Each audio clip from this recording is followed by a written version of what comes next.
આજે આપણે review to read YouTube channel માટે ઇકીગાઈ પુસ્તકની સમીક્ષા કરતી સ્ક્રિપ્ટનું વિશ્લેષણ કરીશું. સીધી જ વાત કરીએ ને તો આ સ્ક્રિપ્ટમાં સૌથી પહેલી ખામી એ છે કે તેનો શરૂઆતનો હૂક ખૂબ જ સામાન્ય છે અને તે દર્શકોને તાત્કાલિક જકડી રાખવામાં નિષ્ફળ જાય છે. હા, બરાબર. એટલે જો તમે જુઓ તો સ્ક્રિપ્ટની શરૂઆતમાં જ પેલો પ્રશ્ન છે કે શું તમે ફક્ત જીવી રહ્યા છો અથવા ખરેખર જીવી રહ્યા છો? હવે આ પ્રકારના પ્રશ્નો સેલ્ફ હેલ્પ શૈલીમાં અત્યંત જૂના અને વધુ પડતા વપરાયેલા છે. ખરેખર બહુ જ ક્લિશે લાગે છે સાંભળવામાં. બિલકુલ. અને ઇકીગાઈ કોઈ અજાણ્યો વિષય તો છે નહીં. તે આખી દુનિયામાં અત્યંત લોકપ્રિય અને ચર્ચાયેલું પુસ્તક છે. એટલે જ્યારે દર્શક આવા ક્લિશે પ્રશ્નથી વિડીયોની શરૂઆત જુએ છે ત્યારે તે તરત જ એવું માની લે છે કે આમાં પણ એ જ જૂની અને જાણીતી ગોળ ગોળ વાતો હશે. હું સમજુ છું. પણ કદાચ લેખકનો ઈરાદો અહીં સરળતા જાળવી રાખવાનો હોય એવું નથી લાગતું? એટલે તમે કહેવા માંગો છો કે નવા દર્શકો માટે? હા, એટલે જો લેખક એવું ઈચ્છતા હોય કે કોઈ નવો દર્શક જેણે ક્યારેય ફિલોસોફી વિશે વિચાર્યું જ નથી તે પણ વિષય સાથે જોડાઈ શકે, તો શું દર્શકોના મનમાં જાગૃતિ લાવવા માટે આવા મૂળભૂત અને સરળ પ્રશ્નોથી શરૂઆત કરવી એક વાજબી રસ્તો નથી? હા, એ એક એંગલ હોઈ શકે. સરળતા હોવી જરૂરી છે, પણ સરળતા અને નવીનતાના અભાવ વચ્ચે મોટો તફાવત છે. યુટ્યુબ જેવા પ્લેટફોર્મ પર દર્શકનો અટેન્શન સ્પાન માત્ર થોડી સેકન્ડોનો હોય છે. સાચી વાત છે. લોકો તરત જ સ્વાઇપ કરી દેશે. એક્ઝેક્ટલી. જો તમે તેમને એવો પ્રશ્ન પૂછો છો જેનો જવાબ તેઓ પહેલેથી જ જાણે છે અથવા જે સાંભળીને તેમને કોઈ આશ્ચર્ય થતું નથી, તો તેઓ તરત જ વિડીયો બંધ કરી દેશે. તો પછી આનો ઉકેલ શું હોઈ શકે? મારું સૂચન એ છે કે દર્શકોના વર્તમાન વિચારોને પડકારતી અથવા પુસ્તકમાંથી કોઈ ચોક્કસ, અણધારી અને રસપ્રદ હકીકત રજૂ કરતી શરૂઆત કરો. વાક્યરચના એવી હોવી જોઈએ જે પુસ્તકના મુખ્ય વિષયને તરત જ દ્રશ્યમાન કરે. અચ્છા, તો શું આપણે સીધા પુસ્તકના કોઈ તથ્ય પર કૂદી પડવું જોઈએ? જો હું દર્શક હોઉં તો મને કોઈ પૂર્વભૂમિકા વિના સીધું તથ્ય સાંભળવું થોડું વિચિત્ર અને ખબર છે ને અસંદર્ભિત લાગી શકે. હું સમજુ છું તમારો પોઈન્ટ. એટલે વિડીયોની શરૂઆતમાં જ કોઈ આંકડો કે માહિતી આપી દેવાથી દર્શકને વિષયની ગંભીરતા કઈ રીતે સમજાશે? સીધા તથ્ય પર આવવાનો અર્થ એ નથી કે સંદર્ભ જ કાઢી નાખવો. આ સમસ્યા ઉકેલવાના ઘણા રસ્તાઓ છે. તેમાંથી એક નક્કર ઉદાહરણ એ હોઈ શકે કે શરૂઆતમાં જ ઓકિનાવાના લોકોની કોઈ ચોક્કસ આદત, જેમ કે 80% જમવાનો નિયમ, એના વિશે સીધી જ વાત કરવી. ઓહ, પેલું પેટ પૂરું ભરાય એ પહેલા જમવાનું છોડી દેવાનો નિયમ? હા, બરાબર, એ જ. ઉદાહરણ તરીકે તમે શરૂઆત આમ કરી શકો કે વિચારો કે તમારું પેટ પૂરેપૂરું ભરાય તે પહેલાં જ તમે જમવાનું છોડી દો છો, અને આ એક નાનકડી આદત તમને 100 વર્ષ જીવવામાં મદદ કરે છે. આમાં સરળતા પણ છે અને એક અત્યંત શક્તિશાળી સંદર્ભ પણ છે. અરે વાહ! મને આ ઉદાહરણ બહુ ગમ્યું, કારણ કે આ વાક્ય સાંભળતાની સાથે જ દર્શકના મનમાં એક ચિત્ર ઊભું થાય છે. સાચી વાત. એટલે જેમ એક સારી એક્શન ફિલ્મ સીધી જ કોઈ મોટા ધમાકાથી કે કાર ચેઝથી શરૂ થાય છે અને પછી ધીમે ધીમે વાર્તા સમજાવે છે, તેમ સ્ક્રિપ્ટમાં પણ સીધા જ પુસ્તકના સૌથી રસપ્રદ તથ્ય પર આવવું વધુ યોગ્ય છે. બિલકુલ યોગ્ય ઉદાહરણ આપ્યું તમે. જ્યારે તમે 80% જમવાનો નિયમ કહો છો ત્યારે દર્શક તરત જ પોતાની થાળી અને પોતાની જમવાની આદત વિશે વિચારવા લાગે છે. આ એક પ્રકારનું વિઝ્યુઅલ સ્ટોરી ટેલિંગ છે. હા, અને જ્યારે તમે હૂકમાં જ દર્શકનું ધ્યાન આ રીતે ખેંચી લો છો ત્યારે તેઓ આખો વિડીયો જોવા માટે માનસિક રીતે તૈયાર થઈ જાય છે. સેલ્ફ હેલ્પના દર્શકો જવાબો શોધી રહ્યા છે. તેમને એવા તથ્યો જોઈએ છે જે તેમના રોજિંદા જ્ઞાનને પડકારે. રાઈટ. એકવાર તમે આ રીતે તેમનું ધ્યાન ખેંચી લીધું પછી તમારી પાસે તેમને કંઈક નવું આપવાની અને વિષયમાં ઊંડા ઉતરવાની જવાબદારી આવે છે. અને આ જવાબદારી નિભાવવામાં જ આ સ્ક્રિપ્ટ ખરેખર થાપ ખાઈ જાય છે. હા, બિલકુલ. ઇન્ટરનેટ પર હજારો વાર ચર્ચાયેલા પેલા 4 વર્તુળોના સામાન્ય વર્ણન પર ઉતરી આવે છે. આ એક અત્યંત ગંભીર ખામી છે. સ્ક્રિપ્ટના મોટાભાગના હિસ્સામાં એ જ માહિતી પીરસવામાં આવી છે જે ઇન્ટરનેટ પર પહેલેથી જ બધે અવેલેબલ છે.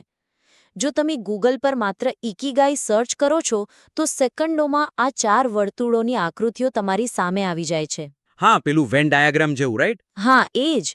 સ્ક્રિપ્ટનો આ ભાગ માત્ર પુસ્તકનો સારાંશ આપે છે.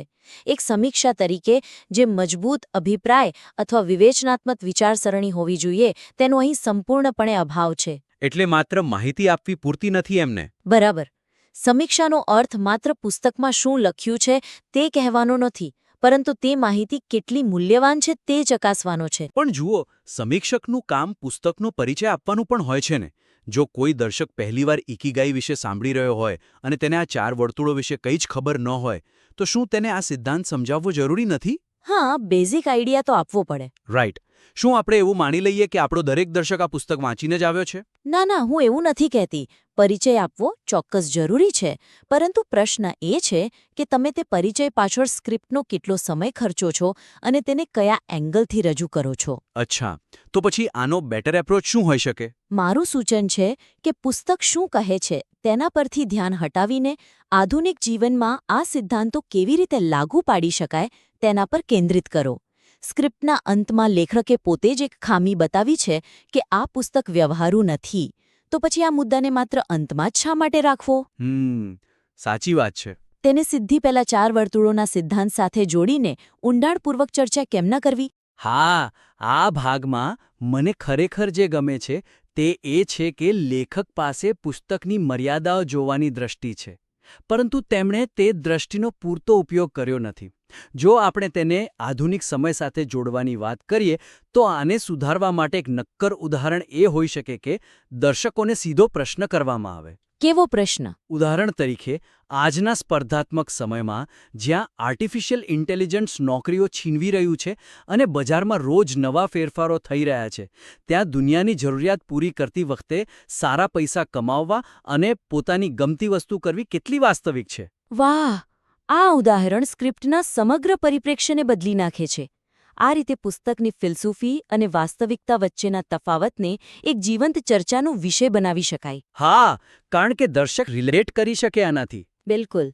જ્યારે દર્શક વિડિયો જુએ છે ત્યારે તે એ જ વિચારી રહ્યો હોય છે કે આ માહિતી મને મારા અંગત જીવનમાં, મારી નોકરીમાં કે મારા વ્યવસાયમાં કેવી રીતે કામ લાગશે. જો તમે માત્ર વર્તુળો સમજાવશો તો તે સાંભળવામાં સુંદર લાગશે, પણ તેમાંથી દર્શકને કોઈ વ્યાવહારિક માર્ગદર્શન નહીં મળે. અહીં મને એક રૂપક યાદ આવે છે જે મેં અગાઉ પણ વિચાર્યું હતું. આ 4 વર્તુળોની થિયરી એક અત્યંત સુંદર રંગબેરંગી નકશા જેવી છે. અચ્છા. પરંતુ જો તે નકશામાં કોઈ રસ્તાઓ, દિશાઓ કે માઇલસ્ટોન ન હોય તો તે નકશો માત્ર દિવાલ પર લટકાવવાનું એક સુંદર ચિત્ર બની જાય છે. તે તમને તમારી મંઝિલ સુધી પહોંચવામાં કોઈ મદદ કરતો નથી. એકદમ પરફેક્ટ એનાલોજી છે આ. તો શું આ સમીક્ષાએ દર્શકને એ નકશો વાંચતા ન શીખવવું જોઈએ? સમીક્ષકનું કામ માત્ર નકશો બતાવવાનું નથી, પણ એ કહેવાનું છે કે આ નકશામાં કયા રસ્તાઓ બંધ છે, ક્યાં ખાડા છે અને કયો રસ્તો ખરેખર તમારી મંઝિલ સુધી જાય છે. આ રૂપક એકદમ સચોટ છે. સમીક્ષકે પ્રેક્ષકોના માર્ગદર્શક તરીકે કામ કરવું જોઈએ. જ્યારે સ્ક્રિપ્ટમાં એવું કહેવામાં આવે કે આ પુસ્તક તમને તમારો હેતુ શોધવામાં મદદ કરશે, ત્યારે તરત જ એ પ્રશ્ન ઊભો થવો જોઈએ કે કેવી રીતે? Right, how? એક્ઝેક્ટલી. જો પુસ્તક આ કેવી રીતેનો જવાબ નથી આપતું અથવા તો તેના જવાબો આજના સમયમાં કામ લાગે તેવા નથી, તો સ્ક્રિપ્ટે તે સ્પષ્ટપણે દર્શાવવું પડે. આ જ બાબત એક સામાન્ય સારાંશને એક ઉત્કૃષ્ટ સમીક્ષાથી અલગ પાડે છે. હા, અને જ્યારે આપણે વિશ્લેષણ અને વાસ્તવિકતાની વાત કરીએ છીએ ત્યારે મારે એક એવા મુદ્દા પર ધ્યાન દોરવું છે જે સમગ્ર સ્ક્રિપ્ટના માળખાને અને દર્શકોના અનુભવને સૌથી વધુ અસર કરે છે. કયો મુદ્દો? સ્ક્રિપ્ટની શરૂઆતમાં જે મોટી અને જીવન બદલી નાખનારી અપેક્ષાઓ ઊભી કરવામાં આવી છે તે અંતિમ રેટિંગ અને વાસ્તવિક તારણ સાથે જરા પણ મેળ ખાતી નથી. શરૂઆતના હૂક અને અંતિમ આઉટ્રો વચ્ચે એક બહુ મોટો વિરોધાભાસ છે. હા, મેં પણ એ નોટિસ કર્યું. શરૂઆતમાં આ પુસ્તકને જીવનમાં હેતુ શોધવા અને લાંબુ જીવવાના એક મહાન રહસ્ય તરીકે રજૂ કરાયું છે. જાણે કે આ કોઈ જાદુઈ દવા છે જે પિતાની સાથે જીવનની બધી સમસ્યાઓ હલ થઈ જશે. સાચી વાત. પરંતુ અંતે ફાઇનલ વર્ડિક્ટમાં રેટિંગ 5માંથી 3.8 આપવામાં આવ્યું છે. અને લેખકે પોતે જ સ્વીકાર્યું છે કે આ કોઈ લાઈફ ચેન્જિંગ મેન્યુઅલ નથી, પણ માત્ર એક હળવી યાદ અપાવનાર પુસ્તક છે. હા, અચાનક જ ટોન બદલાઈ જાય છે. બિલકુલ. આ ટોન વચ્ચેનો મોટો તફાવત દર્શકને ભારે ગૂંચવણમાં મૂકે છે, અને સૌથી અગત્યની વાત, તે દર્શકોની નજરમાં સ્ક્રિપ્ટની વિશ્વસનીયતા ઘટાડે છે.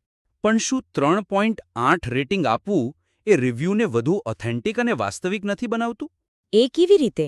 એટલે જો તમે દરેક પુસ્તકને 5માંથી 5 રેટિંગ આપો તો દર્શક ક્યારે તમારો વિશ્વાસ નહીં કરે.